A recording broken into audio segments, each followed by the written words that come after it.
Chapter 2. A man of the house of Levi went and took a daughter of Levi as his wife. The woman conceived and bore a son.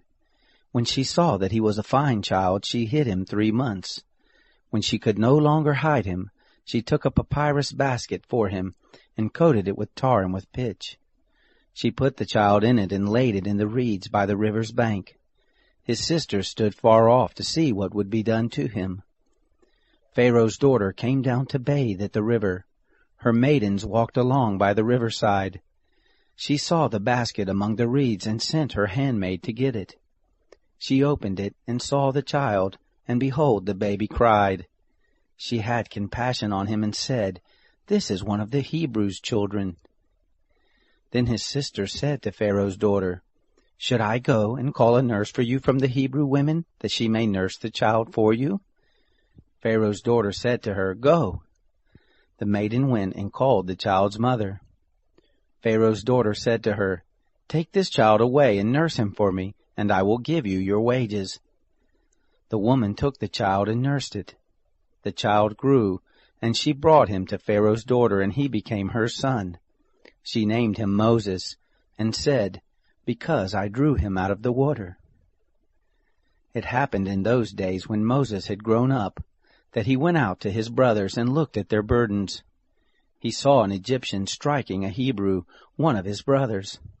He looked this way and that way, and when he saw that there was no one, he killed the Egyptian and hid him in the sand.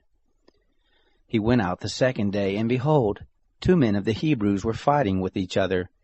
He said to him, who did the wrong, "Why do you strike your fellow brother?" He said, "Who made you a prince and a judge over us? Do you plan to kill me as you killed the Egyptian?" Moses was afraid and said, "Surely this thing is known." Now when Pharaoh heard this thing, he sought to kill Moses. But Moses fled from the face of Pharaoh and lived in the land of Midian, and he sat down by a well.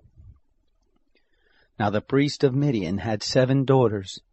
They came and drew water and filled the troughs to water their father's flock. The shepherds came and drove them away, but Moses stood up and helped them and watered their flock. When they came to Reuel, their father, he said, "How is it that you have returned so early today?"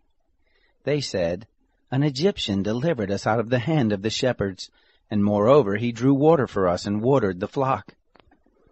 He said to his daughters, "Where is he? Why is it that you have left the man? Call him that he may eat bread." Moses was content to dwell with the man. He gave Moses Zipporah his daughter.